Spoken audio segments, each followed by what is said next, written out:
Mississippi pot roast is America's answer to pure comfort food. But we're skipping the seasoning packets and building flavor the old school way, with good ingredients, simple cooking techniques, and a slow cook that lets everything come together naturally. Let's start with the beef. Sound good? Let's cook. I've got a 3-pound beef chuck roast. It's got great intra and intermuscular fat for flavor, and this tougher cut is ideal for slow cooks. Other cuts like brisket or bottom round will also work. Now let's transfer it over to a rack, over a sheet tray, and yeah, of course I have parchment paper under there. Can't help myself, the kitchen's ruined me. I'm going to start by patting the beef dry on all sides because moisture is always going to be the enemy of a good sear. Now what I'm going to do is generously season the beef on all sides, and I mean all sides, with salt. You'll probably end up using about 1 to 1.5 tablespoons, but hey, this is a really large cut of beef. The goal here is to dry brine this steak, which will allow the salt to penetrate deeper into the beef, making each bite delicious. During the process, the moisture will collect on the surface of the meat and then go back down, drying out the outside, making it perfect for building that beautiful brown Maillard crust. This is hands down the best way to prepare beef. Okay, it's going in the fridge, uncovered for at least 4 hours and all the way up to 48 hours.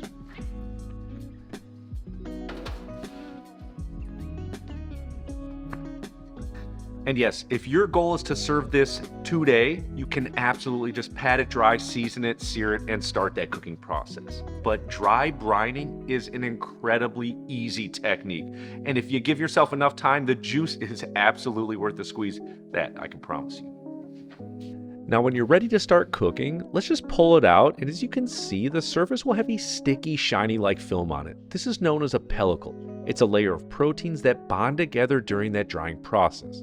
This will only help to get a deeper brown sear. It's a good thing. Alright, it's time to cook, but first, Mississippi pot roast didn't come from a restaurant or a test kitchen. It started in the early 90s with a home cook in Ripley, Mississippi named Robin Chapman. She swapped Italian dressing for ranch, tossed everything into a slow cooker, and unknowingly created a perfect storm of comfort food.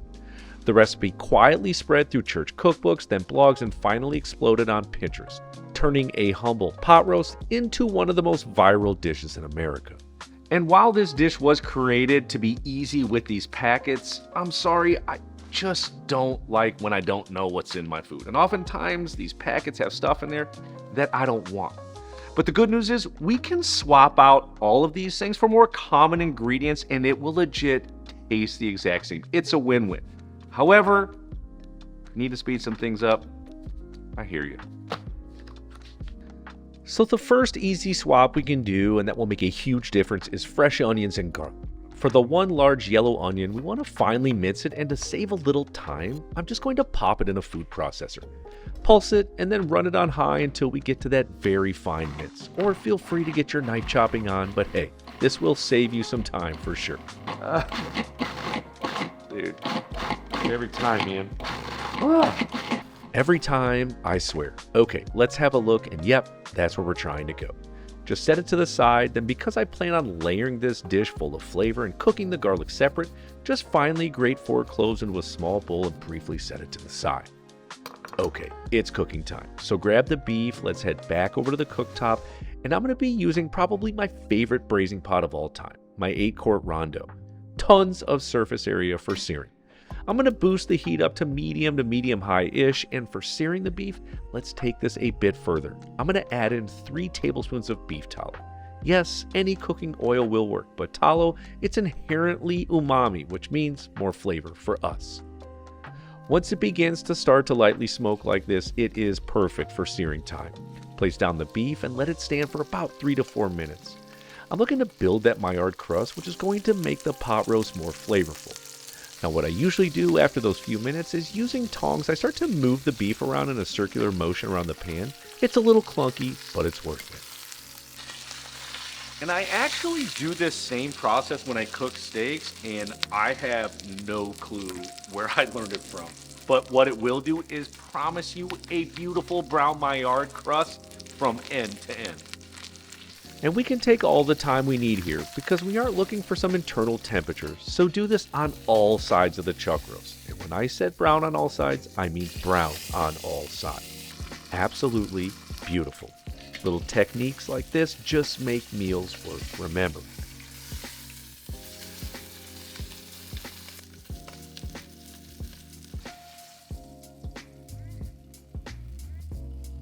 At this stage, let's set the beef on the side on a plate, and as you can see, even more leftover rendered fat. Delicious. Add in the onions, and sorry, we got smoked out right there. Not like that, I mean with the onions. Okay, give it a gentle season of salt and turn the heat down to medium, and we're going to saute for about 5 minutes or so. The salt is going to do two things. First, release some moisture so that they brown better, and two, that moisture will actually help create enough liquid to scrape up some of that beef fond goodness left on there. Then after about 5 minutes, let's turn the heat down to low, and we'll stir it occasionally for another 8 to 10 minutes or until they're well browned. And take the time to build the flavor in. And while it's a simple technique and it does take a little bit more time than normal, it is well worth it. Because the people that get to eat it at your table, they're gonna notice. I mean, it already smells ridiculous in here, and how could it not, right? We're caramelizing onions and tallow and even more rendered beef fat. My neighbors have to be seriously drooling. Alright, so let's add the garlic in and cook it just until it becomes fragrant, and this only takes about 30 to 45 seconds. Oh, and hey, try a little. You start to become a much better cook when you understand what things taste like and at which stage. Delicious. Then, time to start our braise. But first, for another little chef trick to help build some natural umami, a half teaspoon of anchovy paste. Don't freak out, there's no fishy taste or anything like that at all. It will just make this dish that much more tasty. We're going to just cook it over low heat with everything else for about 3 to 4 minutes. We just want to bloom it to make it more aromatic and more umami. This is that goodness. Super easy and well worth it. You like that? I do, Happy. I do indeed. And now is when we sub out some things from those packets with some better ingredients. Let's start by deglazing with 1.5 cups of good beef stock, and I've got a great homemade recipe if you want to check that out. Next, I'm adding in 1 teaspoon of Worcestershire sauce, a half teaspoon of blackstrap molasses. This is where those packets get some of that sweetness from.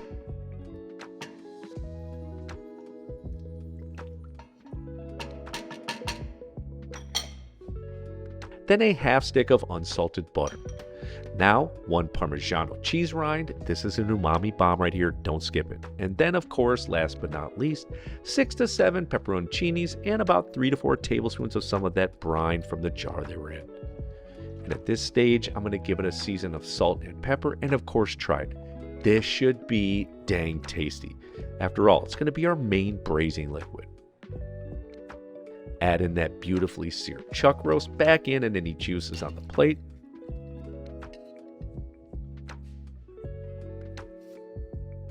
Pop on a lid, and then we're going in the oven at 325 degrees F, no fan, on a lower to middle rack, and we're going to cook this for 3 to 3.5 hours or until it becomes fork tender. And just wait until the end where I'll show you one of my favorite ways to eat this. It's ridiculously good. Now, usually after 90 minutes or so, I just like to have a little look-ski, and yes, it looks fantastic. And the smells in here are seriously incredible. Okay, just 90 more minutes or so, and then we're going to absolutely destroy this. I swear the wait is worth it, but when it's done, my goodness. This is the deliciousness that you're going to end up with. Oh, would you look at this? Yeah, well. Would you look at that? Yeah. Oh, I am, Ed. I am, and it looks amazing. And we are almost ready to eat, but first, let's shred this up into larger chunks to make it easier for eating. And just look at how tender that is. So, so good.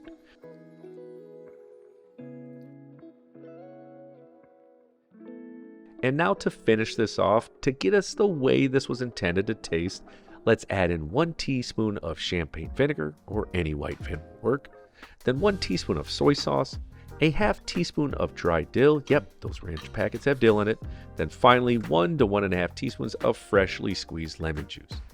Now grab those forks and fold all those ingredients together until they're completely combined. And I know this may be hard and you don't have to do it, but if you can let this sit for 10 minutes just to let those flavors marry, the better. If you can't help yourself and need to eat it now, I don't blame you. Adjust any seasonings with salt and pepper, and then when it comes to serving this, I've got the most insanely delicious garlic mashed potatoes that are so creamy, so tasty, and I use garlic confit, which just makes everything better. And in addition, garlic green beans on the side of this is just classic. Now you can get both of these recipes on my site at billyparisi.com, and I'll be sure to drop some links. And finally, to plate it up, the mashed potatoes go on a plate, Mississippi pot roast on top, maybe a little more gravy, I love it. Then maybe a few fresh pepperoncinis for some texture. Now for lunch, and maybe my favorite way to eat this, I usually hit it on a toasted French roll with some provolone and add some of the gravy on top, and I'm in heaven. Seriously. Now to finish this off with another Southern classic, my hummingbird cake is the perfect sweet ending. I'll see you over on that video. It's immediate. Immediate. Tender, little heat from those pepperoncinis. You never know, we use no packets.